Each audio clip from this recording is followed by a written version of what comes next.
Hello everyone, hope so आप सब बहुत अच्छे होंगे। मैं भी बहुत अच्छी हूँ एंड ये वीडियो आप सभी के लिए है जिन बच्चों का बीए प्रोग्राम में हिस्ट्री माइनर सब्जेक्ट है। सो बेसिकली सेमेस्टर 2 की हम बात कर रहे हैं। इसमें आपका 3 घंटे का पेपर होता है। हिस्ट्री माइनर का पेपर कोड यहाँ पे दे रखा है। वैसे सबका मेनली अलग अलग होता है, आपका भी अलग होगा, तो इस पर तो आप गौर मत करना। आपका मतलब बेसिकली जो भी आपको अपने आंसर शीट में भरना होता है वो सब आपके क्वेश्चन पेपर पर मेंशन होता है। तो ये वही सारी चीज़ें आपके क्वेश्चन पेपर पर आपको दी जाएगी जब आपका पेपर होगा। यहाँ पे इंस्ट्रक्शंस दी गई है कैंडिडेट्स के लिए, वो आप पढ़ लेना।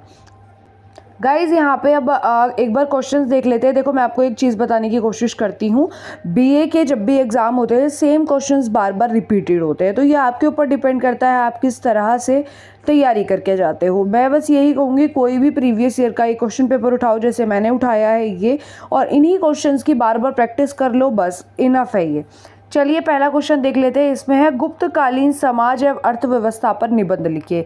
यानी कि आपको ऐसे लिखना है society and economic of a Gupta जो टाइम पीरियड था उसकी सोसाइटी और इकोनॉमिक कैसी थी उसके बारे में बेसिकली आपको ऐसे लिखना है। नेक्स्ट क्वेश्चन क्या है, इलाहाबाद परिस्थिति के आधार पर समुद्रगुप्त की उपलब्धियों की चर्चा कीजिए। तो जो समुद्रगुप्त थे उनकी जो अचीवमेंट्स थी उसके बारे में आपको लिखना है, तो ये आप यहाँ पे लिख देना। देन नेक्स्ट आपका क्वेश्चन है, हर्ष के राज्य विस्तार एवं प्रशासन का वर्णन कीजिए। हर्ष किंगडम था, उनके ही बारे में, उनके जो एडमिनिस्ट्रेशन था उसी के बारे में डिस्क्राइब करना है, तो यहाँ पे आप वो लिख देना। अगर ये आपके सिलेबस में है तो ये चीज़ें आप अच्छे से देख लेना, सिलेबस के अकॉर्डिंग क्वेश्चंस कर लेना। ठीक है, अब नेक्स्ट फोर्थ क्वेश्चन आपको क्या दे रखा है। फोर्थ क्वेश्चन दे रखा है, ग्रामीण क्षत्रिय प्रशासन के विशेष स्तंभ में चोल साम्राज्य की मुख्य विशेषताओं को रेखांकित कीजिए। सो इसमें सिर्फ आपको फीचर्स बताने हैं चोला एडमिनिस्ट्रेशंस के। अब फिफ्थ आपका क्वेश्चन क्या दे रखा है आपको, गुप्तोत्तर काल में उत्तर भारत में सामाजिक, आर्थिक एवं राजनीतिक क्षेत्रों में हुए परिवर्तनों का विश्लेषण कीजिए। यहाँ पे आपको जो भी गुप्तोत्तर काल यानी कि जब गुप्ता टाइम पीरियड चल रहा था उसमें जो भी उत्तर की दिशा में जो भी चेंजेस हो रहे थे सामाजिक, आर्थिक, राजनीतिक, उन्हीं के ऊपर आपको लिखना है। और ये गाइस बहुत इंपॉर्टेंट क्वेश्चन है, इसको आप हाईलाइट कर लेना। ये क्वेश्चन बहुत ही ज़्यादा रिपीट होता है हर साल। गाइस अभी यहाँ पे 6th क्वेश्चन दे रखा है, पल्लव प्रशासन की मुख्य विशेषताओं पर प्रकाश डालिए। तो आपको यहाँ पे फीचर्स बताने हैं पल्लव एडमिनिस्ट्रेशन के। ये भी बहुत ज़्यादा इंपॉर्टेंट क्वेश्चन है, हर बार पेपर में देखने को मिलता है।